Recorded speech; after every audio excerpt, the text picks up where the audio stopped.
Politics and cricket. I was sitting in the commentary box once with Sunil Gavaskar.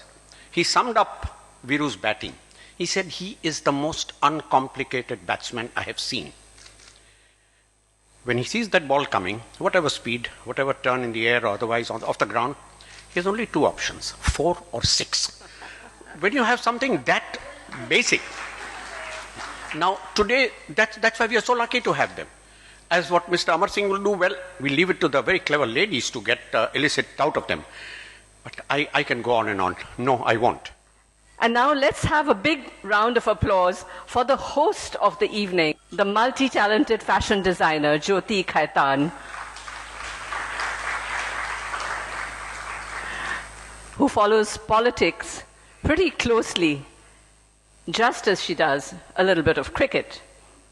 This event is her brainchild, Jyoti.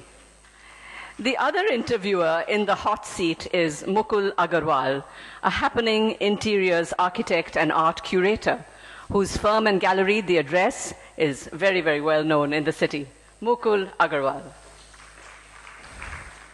Thank you, Rita Di and Kishore Ji, for setting the tone for the evening. I am truly honored to have with us in Kolkata and here on stage Mr. Amar Singh Ji and Mr. Virendra Sehwag. Let me now start the innings with Mr. Virendra Sehwag, the Twitter king, and he is a hit on social media. You recently tweeted about the best couple in the world being Smile and Tears and said that whenever they are together, it is the best moment of life. Tell us about a Smile and Tears moment of your life. The smile moment when I played for my country, when I got to know that I picked for Team India and I have to play alongside with Sachin Tendulkar, Saurav Ganguly, Rahul Dravid, V.S. Lakshman, Anil Kumble, Srinath. So I was very happy, and that was the moment for me, which I was waiting for a long time, and finally, dream came true to play alongside with these legends. So that was the smile or the happiness moment for me. And I don't think so that any tears moment in my life, because whatever God gave me, I was happy with that. So I think I only cried on the field when we won the World Cup. That was Khushi Ki Aashu. That was the Smile and Tears moment, yes. So here's another one for you, Mr. Sehwag. Amongst the captains of the Indian cricket team, who would you rank number 1 and why?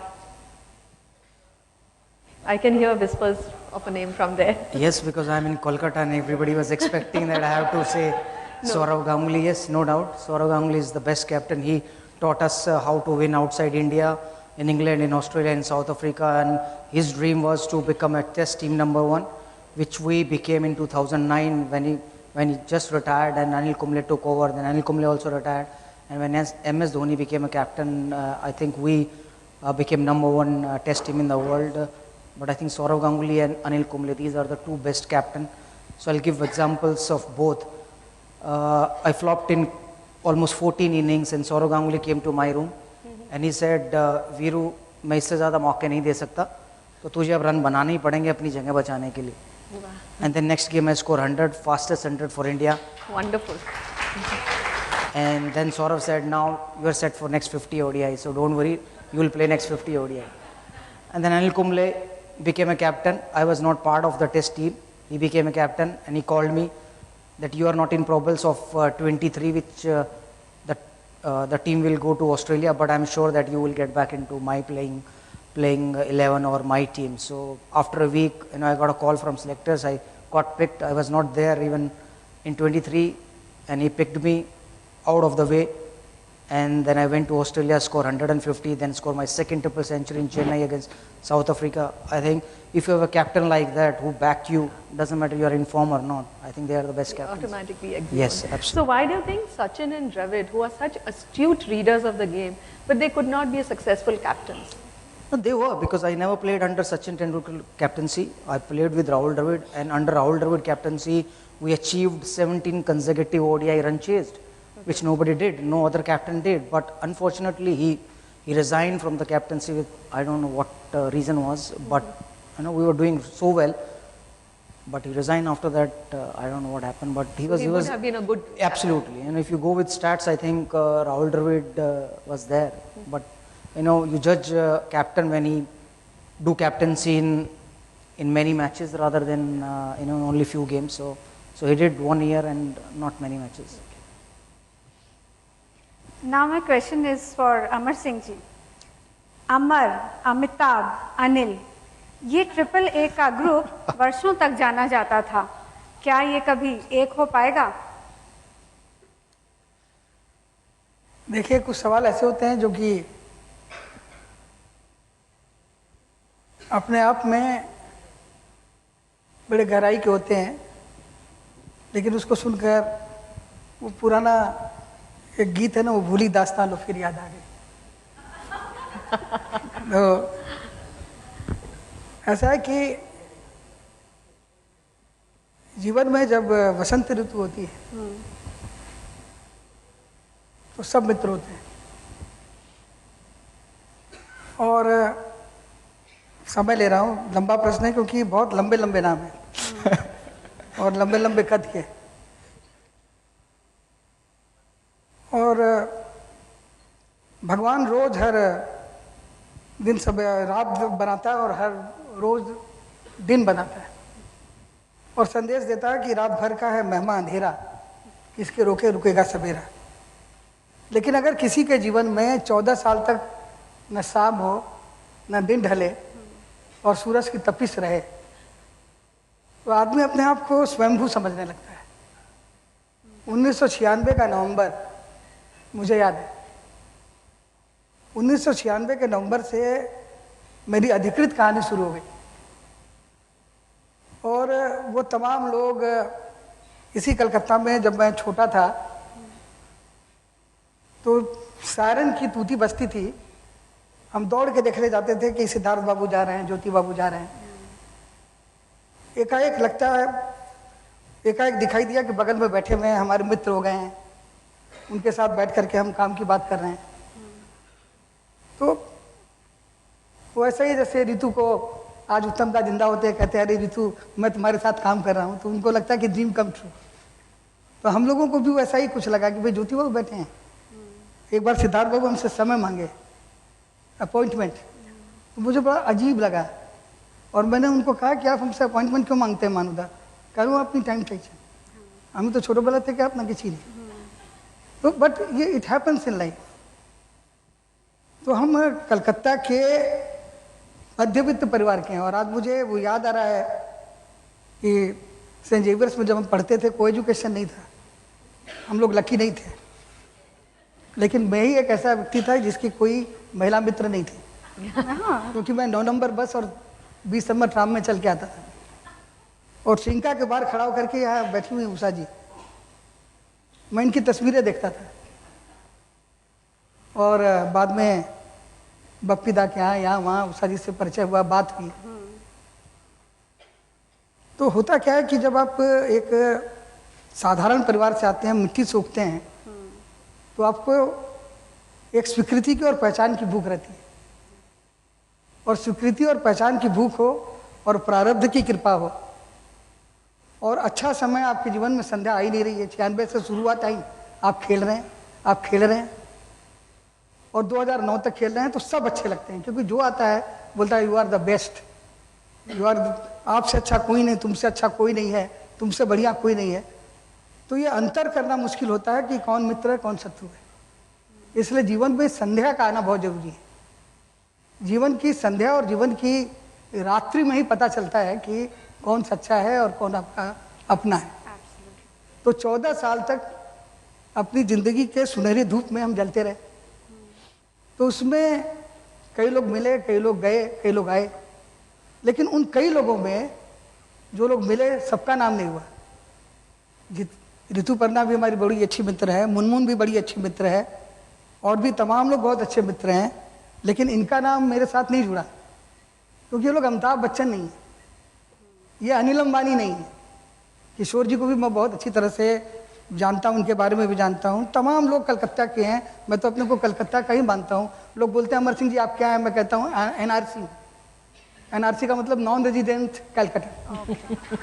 तो मेरा मतलब ये है कि इसका जवाब यही है कि सुख के सब साथी दुख में ना कोई, मेरे राम तेरा नाम दूजा ना कोई, और गुजरा हुआ जमाना आता नहीं दोबारा, हाफिज खुदा तुम्हारा। अमेरिका के राष्ट्रपति के चुनाव में डोनाल्ड ट्रंप आपका नाम बार बार लेते हैं और आप पर आरोप लगाते हैं कि आपने हिलरी क्लिंटन और उनके पति को पैसे दिए और उसके बदले में इंडो यूएस न्यूक्लियर डील का समर्थन खरीदा। बिल क्लिंटन आपको माय बडी अमर कहते हैं, क्या वो आज भी आपके बडी हैं? देखिए, अब बिल क्लिंटन कहते हैं तो उस पर मैं कोई टिप्पणी नहीं कर सकता। अगर उन्होंने एक बार लखनऊ में आकर के कहा तो है कि मैं उनका बड़ी हूँ, एक ही बार कहा है, लेकिन बड़े लोगों का क्या ठिकाना।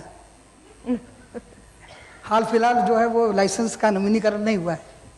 हाँ, एक बार उन्होंने आकर के लखनऊ में विशेष रूप से हमारे साथ भोजन करने वो हमारे पास आ गए थे। तो जहाँ तक सवाल पैसा देने का है, तो किसी भी भद्र महिला के चरित्र पर आरोप लगा दीजिए और किसी भी पुरुष को तत्काल बेईमान और चोर बोल दीजिए, डील मेकर बोल दीजिए, इसमें कुछ जाता नहीं है। और पुरुष अगर सफल हो और महिला अगर सुंदर हो तो फिर तो ईश्वर उसकी रक्षा करे। ये बात तो है।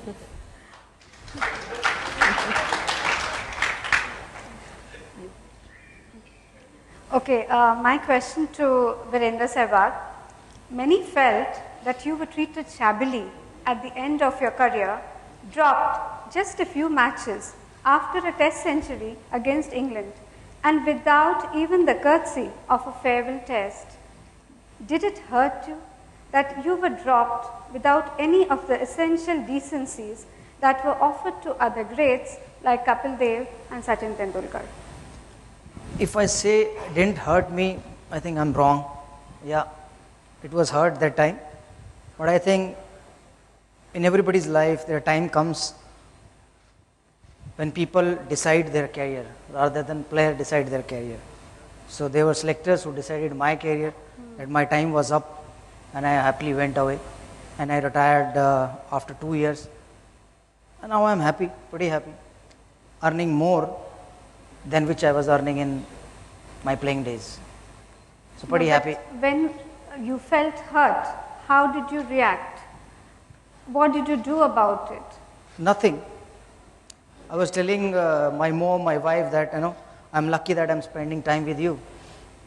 So I was pretty happy with my career because I scored 8,000 test runs, 8,000 one-day runs, scored 2 triple centuries, scored 23 test hundreds, played more than 100 test matches, played 14 years for my country. What else I want? So couple of hundreds or maybe thousands of runs doesn't make any difference to my career. Yes. So I was pretty happy. I spent a lot of time with my family when I was dropped. In 14 years I spent only 1 year with my family. But when I got dropped, after that I spent more than what I spent time with my family when I was playing. I think that was the crucial time for me. Not crucial, I can say that was the happiest time I have ever got with my family, because I took my kids to everywhere, in Europe, London, America, South Africa. So we were traveling all over the world and showing the world to my kids. Amar Singh ji, Samajwadi Party के national general secretary बनकर आप फिर एक बार main stream politics में आ गए हैं.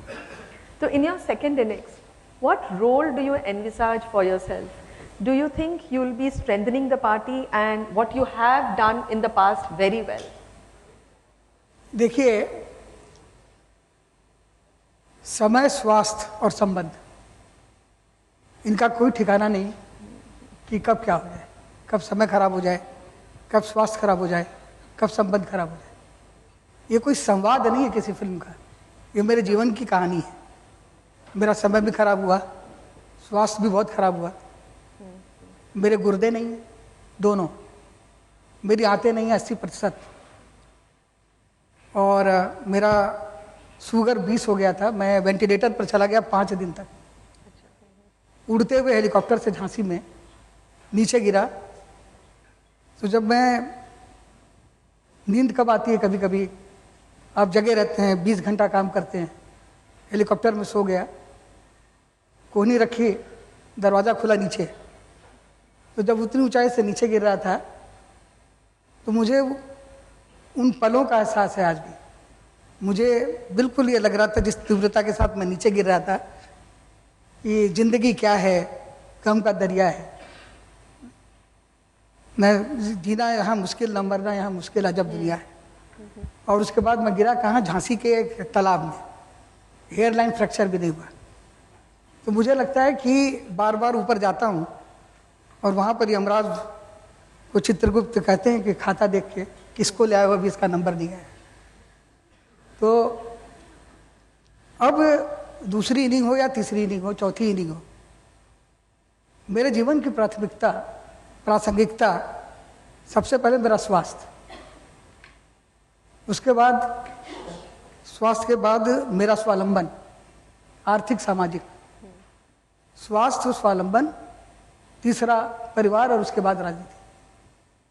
पहले मेरी प्राथमिकता, पहली और आखिरी राजनीति होती थी।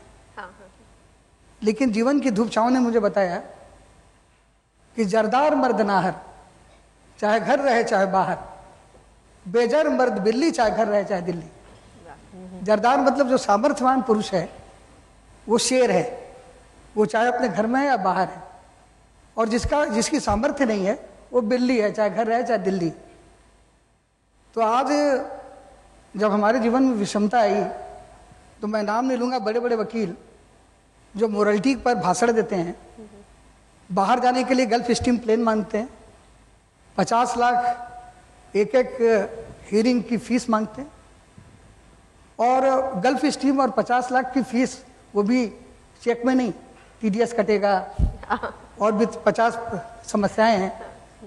वो काले धन से जूझते और संघर्ष करते हैं अपने तर्क से, लेकिन उन्हें काला धन ही चाहिए। तो अगर इतनी क्षमता नहीं होती इन तमाम समस्याओं को जूझने की, झेलने की, ये सारी क्षमता सामर्थ्य से आई। तो सामर्थ्य से आई तो वो कहते हैं ना कि I could sustain that crisis.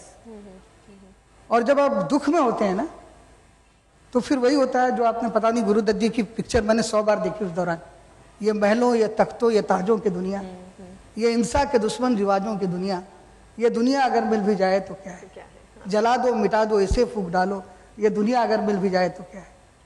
आपने आज बुलाया है, बड़ी भीड़ है, लेकिन आप उस दौर में बुलाती तो लोग बोलते हैं ढल गया दिन, हो गई रात, किसको बुलाया है यार, इसके पास फुर्सत है जो थामे दीवानों का हाथ। तो इसलिए मेरी प्राथमिकताएं अब रेखांकित हैं। इसलिए आप आश्चर्यचकित नहीं हुई कि इस कोलाहल के बावजूद मैं आया हूँ, क्योंकि मेरे राहुल लाल से संबंध है। उन्होंने कहा कि ज्योति खेतान मेरे मित्र है, आपको जाना है। तो मैं संबंध की रक्षा के लिए कलकत्ते से अपने प्रेम के लिए आया हूँ, क्योंकि ये प्रेम बचा रहेगा, ये संबंध रहेगा।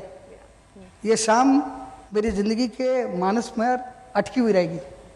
लेकिन राजनीति, राज करने की नीति, ये आप महाभारत में देख लीजिए सत्ता के लिए, रामायण में देख लीजिए सत्ता के लिए। रामायण त्रेता की कहानी है, महाभारत द्वापर की कहानी है, और ये कलयुग है। जब तक राज रहेगा, नीति रहेगी, सत्ता रहेगा, मानव की यूनि रहेगी, ये चलता रहेगा। और स्वास्थ्य, समय और संबंध अगर आपके हाथ में है तो मुट्ठी से कस के बंद करके रखिए। इसलिए आज मैंने ये संबंधों को मुट्ठी में बंद करके यहाँ चलाया। Thank you. Amar Singh ji, in this time of political crisis, Samajwadi Party के national president Mulayam Singh ji Yadav and state president Shivpal ji Yadav आपको अपने परिवार से भी अधिक महत्व देते हैं। ऐसा क्या है आप में? ये तो आप किसी आशिक से पूछें कि तुमको तुम्हारी माशूका में क्या दिखाई दिया।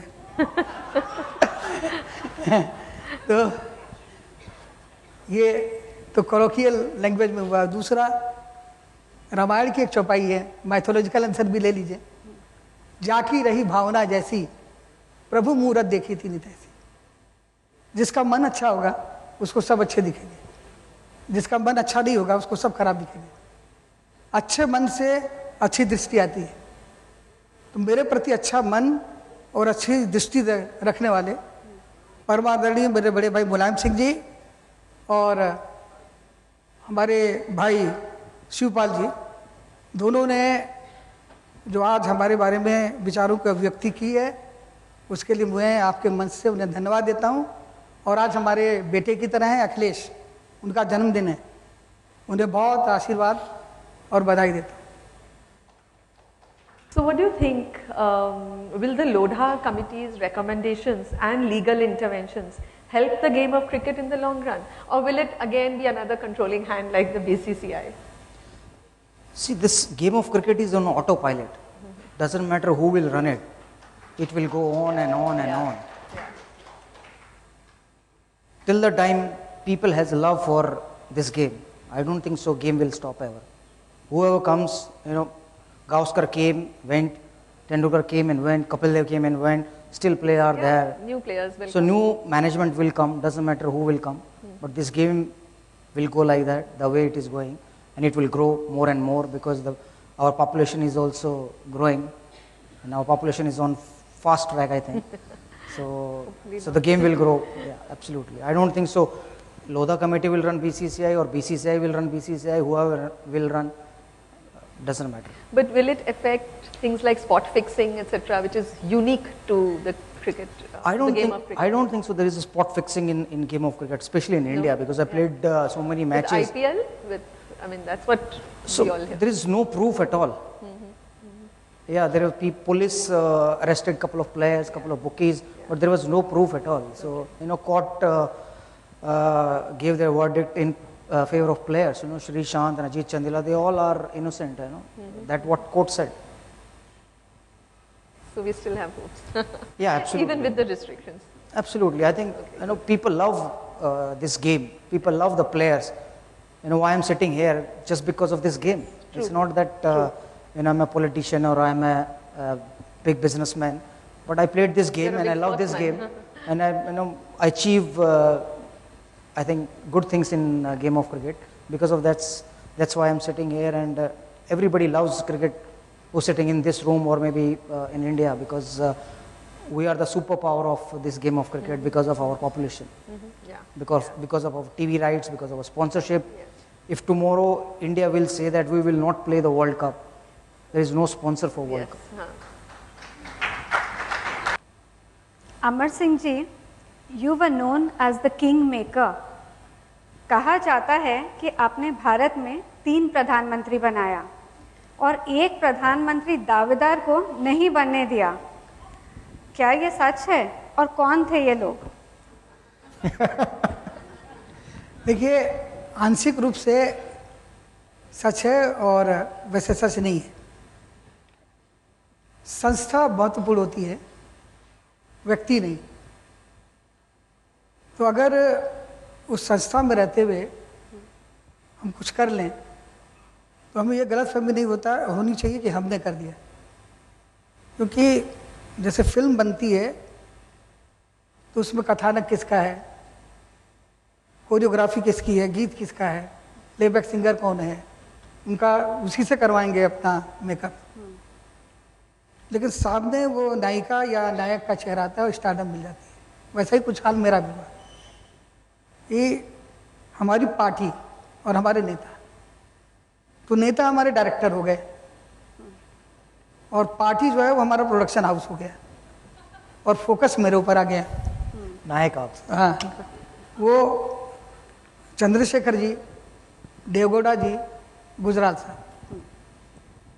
तो इनके जो चयन की प्रक्रिया है उसमें सिर्फ अकेले मैं ही नहीं था, आदरणीय ज्योति बाबू थे, हरकिशन सिंह सुरजीत थे। गैर कांग्रेस और गैर भाजपा की जितनी गवर्नमेंट सरकारें केंद्र में बनी, उस समय तक वामपंथियों की बड़ी महत्वपूर्ण भूमिका रही।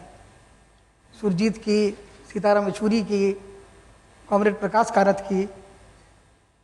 क्योंकि इनका एक ब्लॉक था, बंगाल से एक झुंड, केरल से एक झुंड, और एक झुंड लेकर के हम लोग आते थे उत्तर प्रदेश से, तो सारे झुंडों का मुंड बन जाता था। और मेरी सीताराम जी से बड़ी दोस्ती थी, प्रकाश कारक भी हमारे ऊपर मेहरबान थे, और सुदीप साहब तो बहुत प्यार करते थे, और मुलायम सिंह जी की कृपा थी, मुझे आगे बढ़ाते थे। तो उन्होंने मेरा चेहरा बना दिया कि भाई ये मेरे अंदर ये धैर्य नहीं है, नेगोशिएशन करो, ये करो वो करो, तो आप लगो इसमें, you are good at it. तो मैं, आप कह सकते हैं, अपने दल में अपने नेता का रसोइया था। उन्होंने कह दिया कि भाई ये खाना खाना है, अच्छा खाना बना करके डिश में लगा दिया मैंने। या मैं अपने नेता का दर्जी था कि भाई मुझे इस स्टाइल का कुर्ता चाहिए, इस स्टाइल की बननी चाहिए जैसे आप बनाना चाहती है हमारा। तो हमने उनसे नाप ले लिया और सिल दिया।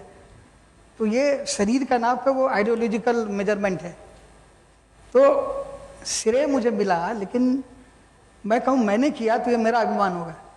और एक चीज़ मैं और ईमानदारी से कहूँ कि बार बार लगातार जब ये होता है ना, जैसे हर बार चौके छक्के होते हैं, तो कहीं ना कहीं ये बड़ा हेडी होता है, सक्सेस इज वेरी हेडी, तो कहीं ना कहीं अंदर घुस जाती है। यार जैसे वो कैशियस क्ले, मोहम्मद अली जो बाद में बन गए, उन्होंने भी कह दिया I am the greatest, I am the mightiest. लेकिन हम लोगों को कलकत्ते ने और कलकत्ते के हम्बल बैकग्राउंड ने हरदम ये याद दिलाया कि भाई तुम हो कौन, कहाँ से आए हो, और इसने हम लोगों को संयत रखा। मैं आज तक बिना सेक्रेटरी के चलता हूँ, आज तक अपना सामान खुद उठाता हूँ। लोग बोलते हैं ऐसा क्यों करते हैं आप, एक सेक्रेटरी लेकर चलिए, बीमार हैं। तो मैंने कहा भाई देखो, कल को मेरी हैसियत नहीं रहे तो मुझे तकलीफ नहीं होगी। मैंने नाम नहीं लूँगा, मैंने बड़े बड़े लोगों को देखा है, आर्थिक प्रबंधन के में भी, सिनेमा में तो ज़्यादा देखा है, कलाकारों में ज़्यादा देखा है, कि जब वो उत्तुंग शिखर पर होते हैं तो बेबी ये मत करो, धूप लग जाएगी, बाबा ये मत करो, और उसके बाद जब 4 फिल्में जहाँ फ्लॉप हुई तो बेबी के लिए कोई बाबा नहीं, बाबा के लिए कोई बेबी नहीं। तो कम से कम मैं जिस स्थिति में रहता हूँ, अपना झोला खुद ही उठाता हूँ, मुझे किसी की ज़रूरत नहीं। वो मैं देव साहब का गाना, मुझे उसकी पंक्ति बड़ी अच्छी लगती है। वो आपको मैंने बताया भी था कि बर्बादियों का शोक मनाना फिजूल है, बर्बादियों का जश्न मनाता चला गया, मैं जिंदगी का साथ निभाता चला गया, हर फिक्र को धुएं में उड़ाता चला गया। अब आप एक शैलेंद्र पांडे फिल्म जेडी में पॉलिटिशियन का रोल प्ले कर रहे हैं। But this would come naturally to you. Do you need to act? Then साहब ऐसा है कि वो तहलका के जर्नलिस्ट हैं, मेरे पास आए और उन्होंने कहा कि कभी कभी खबर जो नहीं होती है वो भी खबर हो जाती है।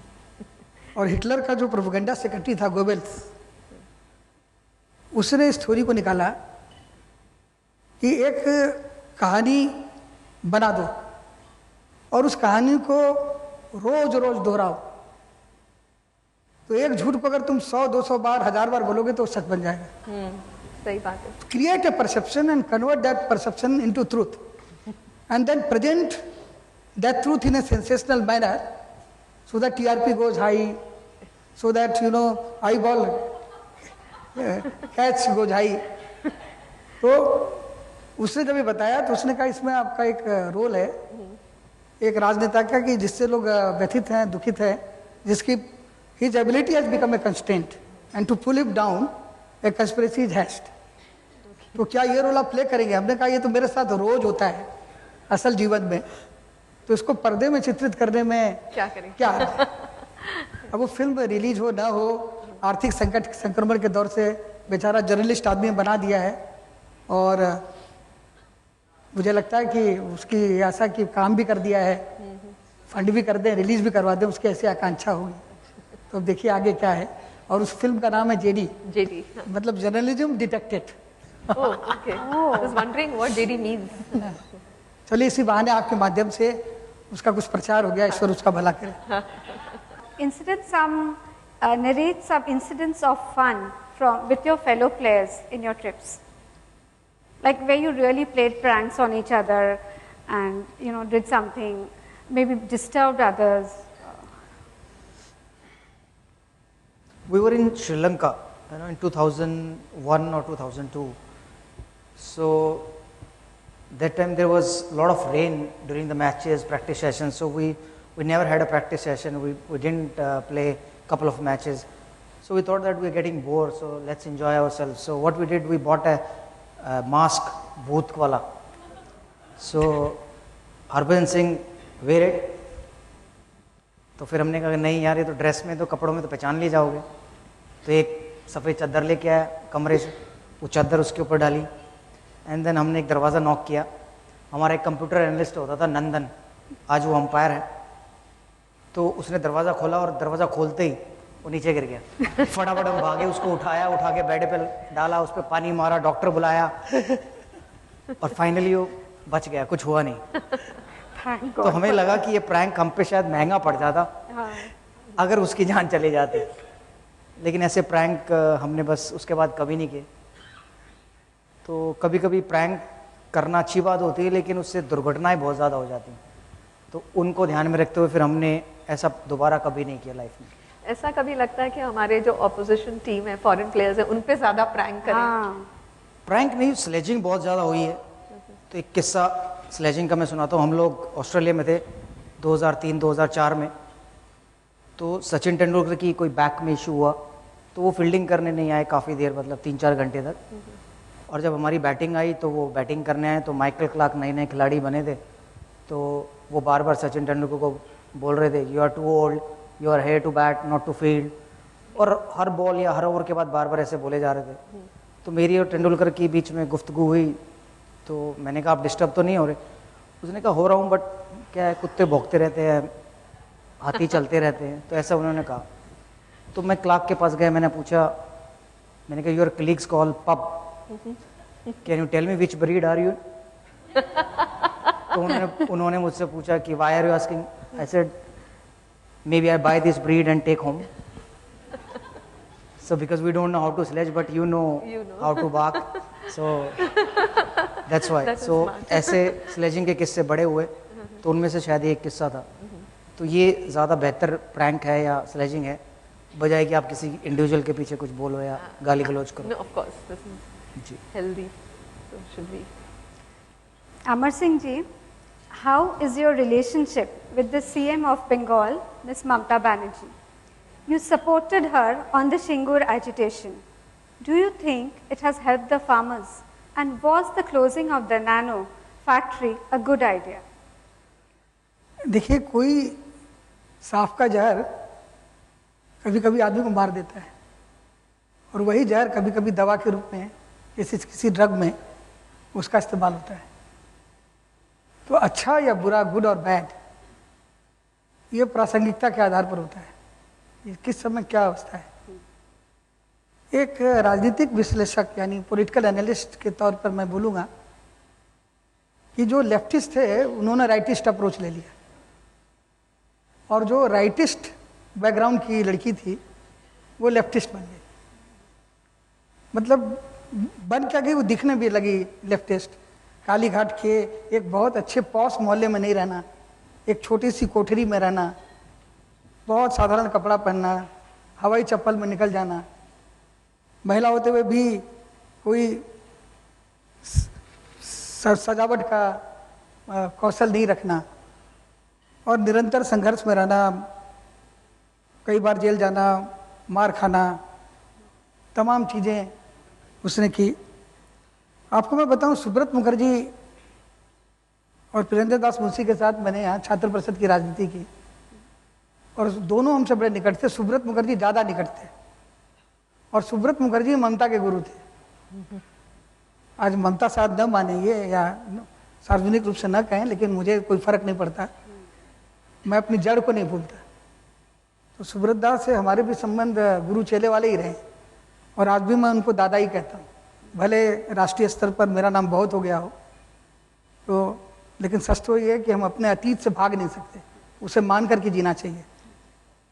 तो तब से मैं ममता जी को जानता हूँ, और जब उनका पहला टिकट हुआ वो कलकत्ता आई, लेकिन बदलते समय के साथ संबंध भी बदले, खराब नहीं हुए. पहले बहुत घनिष्ठ संबंध थे, हमारे घर आई थी, और सिवाय सोनिया गांधी के उनसे मेरी बात हुई, उन्होंने कहा कि हम प्रधानमंत्री मनमोहन सिंह का भी हम और ममता साथ गए थे सिंगूर के लिए, और उस समय हमारी पार्टी की और कांग्रेस की कोऑर्डिनेशन कमेटी की मीटिंग होती थी, और हम उस समय बहुत महत्वपूर्ण इसलिए थे कि हमने सरकार बचाई थी उनकी न्यूक्लियर डील के मसले पर। तो हर महीने प्रणब मुखर्जी, सोनिया गांधी, अहमद पटेल, मैं और मुलायम सिंह बैठते थे, और उस बैठक में सबने हमारे सिंगूर जाने का विरोध किया। सबके विरोध के बावजूद मैं गया, क्योंकि मुझे ममता में और उसके पूरे एटीट्यूड में बड़ी ईमानदारी दिखाई दी, और कई लोगों ने और सोनिया गांधी ने सिर्फ समर्थन किया, मेरा और किसी ने नहीं। मैं यहाँ आया, उसने बड़ा सम्मान दिया, अपने साथ गाड़ी में बिठा के ले गई, मेरा भाषण कराया। हमारे बड़े पुराने और अच्छे संबंध रहे। उसके बाद मैं बंगाल एक आध बार आया। उनके दल में जितने लोग हैं छोटे बड़े सब मुझे बचपन से जानते हैं। मैंने फ़ोन किया तो जवाब आया कि मुख्यमंत्री व्यस्त हैं, तुम्हें गैरों से कब फुर्सत, हम अपने गम से कब खाली, चलो अब हो चुका मिलना, न तुम खाली ना हम खाली। ये हमारा संबंध है। तुम्हें गैरों से कब फुर्सत, हम अपने गम से कब खाली, चलो अब हो चुका मिलना, न तुम खाली ना हम खाली। इसका मतलब ये नहीं कि संबंध खराब है, लेकिन संबंध अच्छे हैं, रहे हैं, मधुर रहे हैं। जब भी हमारे बारे में दो क्षण की आवाज़ आती है वो कहती हैं अच्छा कहती हैं। मेरे पास भी उनको बुरा कहने के लिए कुछ नहीं है, क्योंकि जितने दिन तक साथ रहा बहुत अच्छा रहा। लेकिन अब वह प्रदेश की मुख्यमंत्री हैं, मास लीडर हैं, तो हमारे उनके बीच में दूरी बहुत है। आज के दिल की दूरी नहीं है, अस्तर की दूरी हो सकती है, समय के थपेड़ों की दूरी हो सकती है। वो बड़ी है, मैं छोटा हूँ, लेकिन इतना कहूँगा कि बड़ा हुआ तो क्या हुआ, जैसे पेड़ खजूर, पंथी को छाया नहीं, फल ला गया थी। लास्ट क्वेश्चन टू अमर सिंह जी। हाल में सर्जिकल स्ट्राइक के बाद राहुल गांधी ने आरोप लगाया कि मोदी जी खून की दलाली करते हैं। आप राहुल जी के इस बयान के बारे में क्या कहना चाहेंगे? सबसे पहली बात तो है कि राहुल जी से मेरा कोई संबंध नहीं था, लेकिन पिछले 1 वर्षों से हम दोनों की बड़ी दोस्ती हो गई। हम बहुत घनिष्ठ मित्र हो गए, और जो उनके बारे में जो गलत टिप्पणियाँ करते हैं वो वैसे बिल्कुल नहीं है जैसी उनकी एक छवि बना दी गई। वो बहुत ज़्यादा पढ़ने लिखने वाले और बहुत जानकार। आप उनसे कोल्ड वार के बारे में बात कर लीजिए, हिजबुल्लाह के बारे में बात कर लीजिए, वो बहुत पढ़ते हैं वो लोग। लेकिन मुझे लगता है कि वो कई पुस्तकों से इतनी सत्ता देख चुके हैं, और अभी भी कहीं जाते हैं तो सेल्फी प्लीज़, ऑटो प्लीज़, और पीछे इतने पुलिस का जत्था चलता है। तो घर में इतने प्रधानमंत्री देख चुके हैं कि मुझे लगता है कि उनको ये आभास ही नहीं होता कि वो सत्ता में नहीं। तो इसलिए उनको वो एक जिसको बेली फायर कहते हैं ना, एक स्ट्रगलिंग एक्टर होता है जो फिल्म फेयर में अपनी तस्वीर बेचता है या फेमना की ब्यूटी कॉन्टेस्ट के लिए कोशिश करता है। अब उनके अंदर वो बेली फायर नहीं है, होगा तो ठीक है, नहीं होगा तो ठीक है, ये है। लेकिन वो मूर्ख नहीं है, उनके इंटेंट को आप डाउट नहीं कर सकते हैं। और आपको बता दूं, मैं बड़ी हिम्मत वाले हैं। कभी मुश्किल से 7-8 दिन पहले एक भोज पर हम लोग मिले, हम लोगों ने साथ खाना खाया, और मैंने कहा राहुल जी आपका ये बयान ठीक नहीं लगा मुझे। मुंह पर कहा। छोटे छोटे लोग अगर वो कहते हैं ना, तुलसीदास जी ने फिर रामायण को कोट कर रहा हूँ, सत्ता पाए काहे बदनाई। जिसको थोड़ी ताकत मिल जाती है, थोड़ा सा पैसा हो जाता है परसा के पास, तो उसको आप बोले परसा आओ, तो बोले मैं परसा नहीं हूँ, मेरे पास पैसा हो गया, मुझे पर्ची बोला। ज़्यादा पैसा हो जाता है तो पर्ची बोला, तो बोलता है अरे पर्ची क्यों बोल रहा हो, परसा था फिर पर्ची हुआ, अब मुझे परशुराम जी बोलो। तो माया तेरे 3 नाम, परसा पर्ची परशुराम। तो थोड़े से लोगों का दिमाग खराब हो जाता है, थोड़ा पैसा हो जाए, थोड़ी पावर हो जाए। लेकिन उस आदमी ने कहा बिल्कुल कौतूहल नहीं हुआ, बोला नहीं Amar Singh ji, what do you think was wrong. हमने कहा राहुल जी आप ये शायद कहना चाहते थे कि शहीदों की कुर्बानी का पॉलिटिकल एक्सप्लॉयटेशन नहीं करिए, राजनीतिक शोषण मत करिए, लेकिन इसके बदले आपने ये शब्द जो इस्तेमाल किया, इसका संदेश गलत गया। तो इसलिए जब आपसे आज बात हो रही थी हमारी, तो हमने कहा कि संभल के हम बोलेंगे, क्योंकि बंदूक की निकली गोली और जवान से निकली बोली ये पलट के नहीं आती। ये द्रौपदी ने कह दिया, खाने पर बुलाई थी अपने कौरवों को, और दुर्योधन गिर गए। देखा नहीं, इतनी साफ जमीन थी कि वो पानी भी जमीन की तरह लग रहा था, इतना साफ पानी था। कभी कभी शीशा नहीं दिखता है, हम टकरा जाते हैं। तो दुर्योधन गिर गए तो हंस पड़ी द्रौपदी और कही अंधे का बेटा अंधा होगा, और उससे जो है उनको नग्न होना पड़ा, बाल खींचे गए, क्या क्या हुआ। तो बोली के प्रति बहुत सावधान रहना चाहिए, ऐसा हमने राहुल जी को कहा और राहुल जी ने भी माना। तो I think this articulation of this spirit and his spirit and intent was absolutely not correct, but his intention was absolutely not unpatriotic.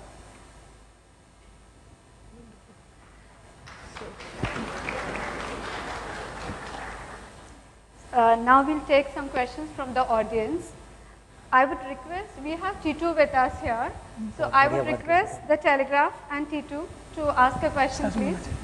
Amar Singh ji, namaste. This is me, Bhattacharya from the Telegraph.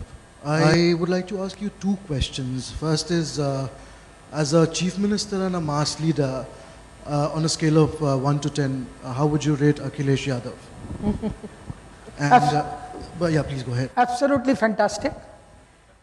As Chief Minister at least, because mass leaders, I'm not saying he's not a mass leader, but it takes time to become mass leader. And he's still very young, he has got long inning to play. But as a first time administrator, his focus on development and his agenda for development is absolutely mind-boggling and terrific, no doubt about it. But a blending of yesterday and today, a blending of organizational skill and experience of Mulayam Singh and youth face of Akhilesh. This is very necessary. Like Modi ji has become Prime Minister, but his core is Hindutva. What is he without RSS support? Let us accept the truth. If RSS is not behind him, he would not have become candidate only. So, to become candidate, prime ministerial candidate, he had to be loyal to Mohan Bhagwat and RSS, which is the core of his politics. The core of politics of Uttar Pradesh is Mulayam Singh. Let us accept the fact of Samajwadi Party. Mulayam Singh, Akhilesh के भी बाप हैं और समाजवादी पार्टी के भी बाप हैं. So my second question to you is the current crisis in the Samajwadi Party. How do you think it will be resolved? What is the resolution according to you? And how badly has it affected your party's chances in the assembly polls? I will put another question to you in response to your question. What about crisis of Pinarayi Vijayan and Achyutanandan in the state of Kerala? What about the crisis between Pranab Mukherjee and Chidambaram, where the bugging of the room of finance minister by home minister was openly alleged? So in a vibrant democracy, crisis is not a new thing. What is important is the resolution of that crisis in time. Even in your telegraph office, I'm sure some little politics will be there. Wherever power is there, position is there, politics is there. It's human trait. It's more political in nature. You know, the Shah Bano judgment many decades back changed the face of Indian politics, and perhaps the mishandling by the Rajiv Gandhi government resulted in the BJP rising to power. You know, at that point in time, as you would recall, they had barely 2 seats in parliament, and that number gradually rose, and they now have 282 seats. And the genesis is apparently, by all accounts, since you attribute Modi to RSS and other such, you know, there has been that resentment. Do you think the present case that Shaira Banu has filed in the triple talaq, halala, and you know, the case which is before the Supreme Court and over which the political divide is fairly sharp because of the vote bank that is represented by the Muslim community, ostensibly represented by the All India Muslim Law Board, and particularly, and I ask this of Thakur Sahab more so in the context of the ensuing UP elections, where the Muslim vote will play a significant role in deciding who will be the next party in power. So, you know, what do you think should actually be the course for the Indian government going forward and for India as a country? Look, I am not known to be diplomatically and politically correct politician.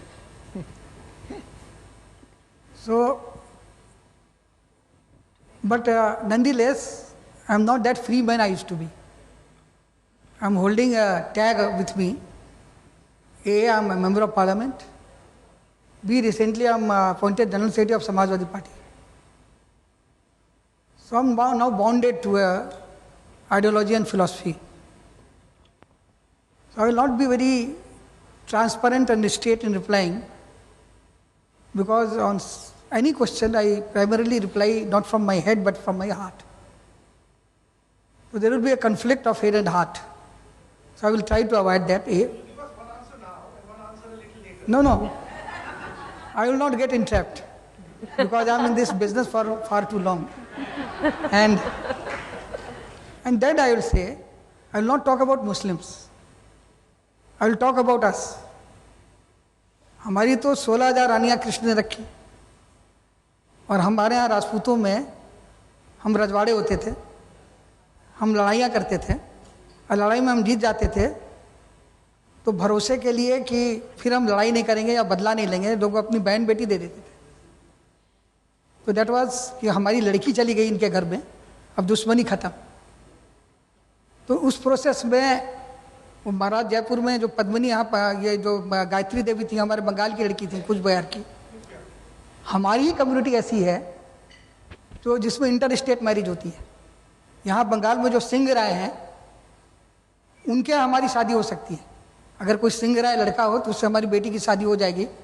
It will not be deemed as inter caste marriage, it will be inter state marriage. Rajus in Andhra they are also Kshatriyas. Barmans in Tripura they are also Kshatriyas, and Burmans and Gayatri Devi they are related, and that is why there is a connect with Tripura and Rajasthan. Dr. Karan Singh married in Kashmir, and his wife's own sister got married in Jaisalmer. One sister went to heaven, one sister went to desert, और जो तीसरी बहन थी उनकी वो गई जामनगर. तो जामनगर, जैसलमेर और कश्मीर रिश्तेदार हो गए, साड़ू हो गए. तो हमारे यहाँ तो कोई रोक टोक नहीं थी. सवाल ये है कि जब हिंदू कोड बिल बन रहा था तो आप कहाँ थे? आप बोलते कि भाई एक शादी की बात क्यों है? अगर आज वो हिंदू कोड बिल नहीं होता तो पता नहीं हमारे यहाँ कितनी रानियाँ होती हमारे वनवास में, और सब लीगल होता है. तो हम अपनी बात करें तो हमने हिंदू कोड बिल एक्सेप्ट किया. हमने उस कहा कि एक से ज़्यादा अगर पत्नी होगी तो बाइगेमी होगा. ये हम राममोहन राय के देश में बैठे हैं जिन्होंने विधवा विवाह को जायज़ ठहराया, औरत को औरत होने का सम्मान दिलाने का काम किया. मुझे मानने में कोई लज्जा नहीं कि कृष्ण पैदा हुए मथुरा वृंदावन में, लेकिन उनकी जितनी अच्छी पूजा चैतन्य महाप्रभु ने नदिया में की वो यूपी वालों ने नहीं की. यूपी में उन्होंने उनकी पैदाइश हुई और द्वारका में मोदी जी क्या वो राज किए, लेकिन कृष्ण को कृष्ण बंगाल ने बनाया. और काली का अंग भले गिरा हो विंध्यवासिनी में, और भले उनके पति शंकर की नगरी काशी हो, लेकिन काली को भी जो महात्मा रामकृष्ण ने दिलवाया अपने हठयोग से, वो जो है वो हमारे उत्तर भारत में या कहीं नहीं मिला. जो अध्यात्म यहाँ है, जो जागृति यहाँ है. तो मैं ये नहीं कहता, ये मत समझिएगा कि मैं चाहता हूँ कि ये अधिकार खत्म नहीं होता, हिंदू कोड बिल क्यों आ गया, मेरी भी 10 बीवियाँ होती. No, not that. लेकिन हम हिंदू लिबरल हैं. राममोहन राय वगैरह इन लोगों ने कोई विरोध नहीं किया कि हाँ एक पत्नी है तो ठीक है, आप एक से ज़्यादा पत्नी नहीं रखिए, नहीं तो अवैध होगा. लेकिन मैं आपको बता दूं, आप कानून बना दें, लेकिन उस कानून को अगर हमारे मुसलमान भाई नहीं मानेंगे तो आप कानून थोप नहीं सकते.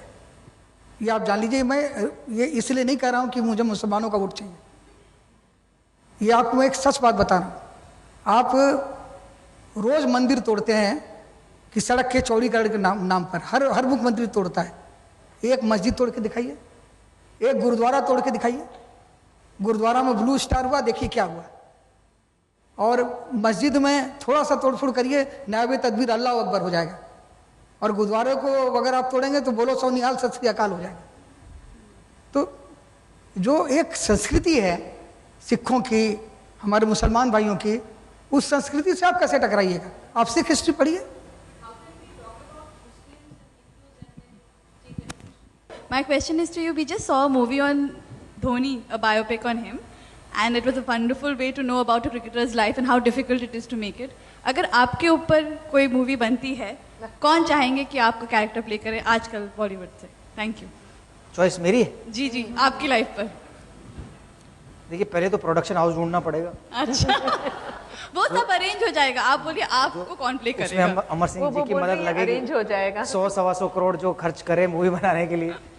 उसके बाद जैसे MS धोनी की मूवी में सुशांतो ने बहुत अच्छा रोल अदा किया कि उन्होंने सीखा वाकई में जो हेलीकॉप्टर शॉट MS धोनी मारते हैं फेमस है. आपके लिए तो ट्रिपल सेंचुरी की प्रैक्टिस करनी पड़ेगी ना? नहीं, वैसे ही उनको सीखना पड़ेगा कि वीरेंद्र सहवाग जैसे कट शॉट मारते हैं जी, तो वैसा कोई अगर मार सकता है तो जरूर मुझे क्या कहते हैं ऑडिशन लेना पड़ेगा बैठकर.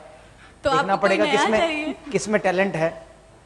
तो अगर किसी में टैलेंट नजर आया तो वही. एक्टिंग तो सेकेंडरी है क्योंकि हमारी फिल्म में ये बताया जाएगा कि ये चीजें घटी तो उसमें एक्टिंग का कोई खास रोल नहीं होगा.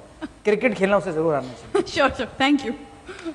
So I think we end with the last question to Virendra Sehwag, which Shruti Mohta told me in the morning. Why are cricketers so awfully hot and sexy? Oh, मैं कहीं से लगता हूँ? success is sexy. Success is sexy. Yes. So why only cricketers then? मुझे नहीं लगता कि मैं कहीं से भी ऐसा दिखता हूँ. बट अगर लोग समझते हैं तो नहीं साहब, आप सक्सेसफुल हैं. हर सफल आदमी हॉट है, सेक्सी है. जी बिल्कुल.